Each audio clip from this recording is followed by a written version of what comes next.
सोचा था white chicken korma restaurant जैसा टेस्ट देता है। ये देखें, घर का perfect creamy delicious chicken white korma एकदम रॉयल फ्लेवर के साथ। बस कुछ सिंपल से मसालों के साथ मैंने ये तैयार किया है। ना ही कोई हैवी मसाले हैं, ना लॉन्ग प्रोसेस है, बहुत शॉर्ट सा प्रोसेस है। बस कुछ सिंपल से स्टेप्स हैं और बहुत इसमें एक इम्पॉर्टेंट स्टेप है जो आप मिस मत करें। जितने भी कोरमा लवर्स हैं वो ये रेसिपी ज़रूर देखें। इसका टेक्सचर आप देखें, इतना स्मूथ, इसकी जो ग्रेवी है इतनी silky shiny glossy. Full recipe और सारी सीक्रेट टिप्स जो हैं वो मैंने इस वीडियो में दी हैं। डिटेल रेसिपी देखने के लिए नीचे दिए गए लिंक पर ज़रूर क्लिक करें। अब जितने भी कोरमा लवर्स हैं उनके लिए ये रेसिपी एक गिफ्ट है। आप लोग ये ज़रूर ट्राई करें और मुझे कमेंट्स में ज़रूर बताएं कि ये कैसी लगी है आपको जो वाइट चिकन कोरमा है।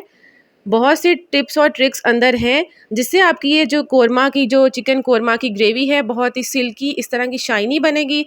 आप इसको रोटी के साथ, नान के साथ सर्व कर सकते हैं। किसी भी तरह का इवेंट है, आपके घर फंक्शन है, आप ये ज़रूर ट्राई करें।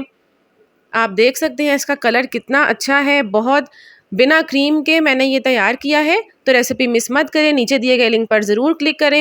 तो फ्रेंड्स, अगर आपको भी मेरे ये चिकन कोरमा की रेसिपी अच्छी लगी हो तो आपने लाइक ज़रूर करना है। ज़रा से भी आपको ये रेसिपी पसंद आ रही है ज़रूर सब्सक्राइब करके जाएं।